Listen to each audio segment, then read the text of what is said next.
네, 안녕하세요. 알아두면 쓸모있는 세금사전 조봉기 세무사입니다.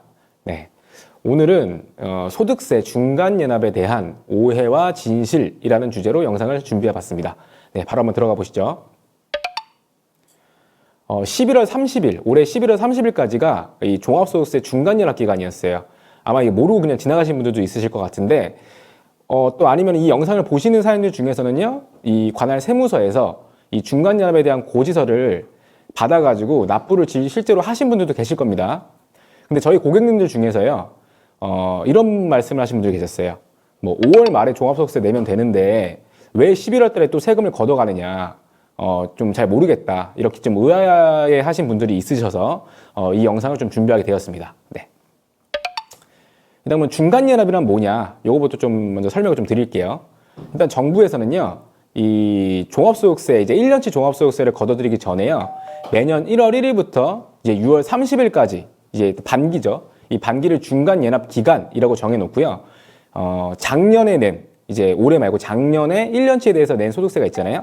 그 소득세의 절반만큼을 11월 30일까지를 납부 기한으로 해서 징수하도록 정해놓고 있습니다. 이게 바로 중간연합이라는 제도예요. 이 종합소득세 중간연합이라고 하는 거는요, 신고 납부가 아니고요, 세무서에서 납부고지서를 보내주는 방식으로 이제 운영을 하고 있습니다. 이렇게 운영을 하는 이유는 개인 자영업자한테 이 중간연합이라는 어떤 그런 부분에 대해서까지 신고 납부를 해라, 이렇게 의무를 지어버리면은 납세자들이 이제 납세 협력 비용이 더 늘어나게 되는 그런 더 부담이 생길 수가 있기 때문에 중간연합은 세무서에서 고지서를 날려줄 테니까 금액 보고서 납부만 해라, 이렇게 좀 제도를 운영하고 있다, 이렇게 보시면 될 것 같아요. 그럼 중간연합 대상자는 누가 되냐? 일단 기본적으로 소득이 있는 사업자들은 전부 중간연합의 대상자가 된다, 이렇게 보시면 됩니다. 하지만 다음에 또 설명할 건데요, 이 것들 중에 하나에 해당하시는 분들 같은 경우에는 예외적으로 중간연합 대상에서 제외를 하고 있어요. 그 다음 페이지에서 설명을 드릴게요. 먼저 여기 쭉 나와 있죠. 먼저 중간연합세액이 30만 원 미만인 사업자 같은 경우에 중간연합 의무를 제외를 시켜주고 있고요. 그다음에 올해 신규로 사업을 시작한 사업자인 경우에도 올해는 중간연합을 하지 않습니다. 네. 그리고 또 중간연합 대상자라고 하더라도 작년에 만약에 좀 손실을 봤어요. 작년에 손실을 봐서 작년에 소득세를 납부하지 않은 사업자 같은 경우에는 중간연합세액 계산이 안 됩니다. 그래서 중간연합세액을 뭐 납부하실 일이 없겠죠. 근데 여기서 또 예외가 또 있습니다. 복식부기 의무자인 경우에는 올해 1월 1일부터 6월 30일까지 벌어들인 사업소득을 계산을 해서 그 중간연합세액을 계산해서 신고 납부해라, 이렇게 또 별도의 또 의무를 지우고 있다. 이 부분도 좀 아셔야 됩니다. 본인이 복식부기 의무자에 해당을 한다 그러면 이제 본인이 신고 납부를 해야 된다라는 개념으로 좀 이해를 하시면 됩니다.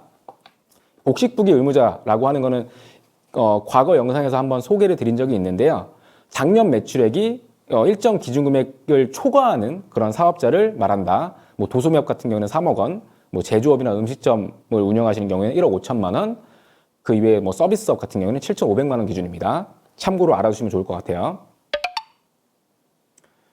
올해 2021년도 중간연합, 이게 얼마 전에 지나갔죠.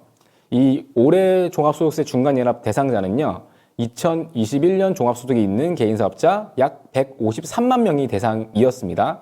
근데 올해 같은 경우에는 직권 연장, 납부에 대해서 세무서 직권으로 납부기한을 연장해주는 그런 사업자들이 있었어요. 그 사업자들을 제외한 17만 명한테는 중간연합 고지서를 보내서 실제로 11월 30일까지 중간연합세액을 걷어들였습니다. 요렇게 안내문을 받으신 분들이 있으실 거예요. 이 안내문 서식을 제가 그냥 가져온 건데, 제목 보시면 납부고지 유예 통지다. 그래서 중간연합 고지를 유예하겠다. 언제까지?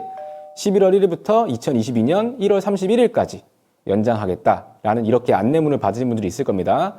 코로나19 경제 위기에 따라서 납부기한을 연장해 준다, 이런 식으로 안내문을 발송해서 이 안내문을 받으신 분들께서는 실제로는 11월 30일까지 납부를 하셔야 하지만 납부기한이 연장되었으니까 내년 2월 이후에 이 중간연합을 그때 납부하시면 된다, 이렇게 보시면 되겠습니다. 네, 그럼 중간연합세액은 어떻게 계산될까라는 부분이 있는데요. 앞에도 잠깐 말씀드렸던 것처럼 중간연합세액은요, 작년 종합소득세 납부 금액의 절반만큼을 먼저 걷어간다. 이렇게 보시면 돼요. 대신에 작년에는 세금을 낸 적이 있지만 올해 같은 경우에 이제 1월 1일부터 6월 30일까지의 소득세를 계산해 보니까 작년의 소득세 납부 금액의 30%에 미달할 것 같다. 이런 분들 같은 경우에는 작년 소득세 기준으로 2분의 1을 걷어버리면은 너무 순간적인 어떤 세부담이 커지는 문제가 발생하잖아요. 그래서 이런 분들 같은 경우에는 만약에 너희들이 거기에 해당된다라고 하면은 납부고시를 받았다 하더라도 본인들이 그 기간 동안 이제 6개월치 기간 동안의 소득세를 계산해서 그만큼만 신고 납부해라. 이런 식으로 또 정해놓고 있습니다. 그 부분도 꼭 확인을 하셔야 되는 부분이고요. 이렇게 납부한 중간연합 세액은요, 내년 5월 달에 올해분에 대해서 이제 세금을 내잖아요. 종합소득세 내잖아요. 그때 미리 납부한 세금으로 해서 차감을 해준다라고 보시면 돼요. 그러니까 미리 한 절반 정도를 먼저 걷어간다. 이렇게 보시면 되겠습니다. 네. 그리고 중간연합세액이 작년에 소득세를 많이 내가지고 1,000만 원을 초과하는 경우가 있을 수 있습니다. 그럴 때에는 별도의 신청이 없다 하더라도 2개월 분납이 가능하다는 점도 알고 계시면 좋을 것 같아요. 네, 일단 오늘 준비한 소득세 중간연합에 대한 오해와 진실에 대한 내용은 여기까지 준비를 해봤고요. 그 다음 시간에는 더 유익한 주제를 가지고서 오도록 하겠습니다. 네, 조봉기 세무사였습니다.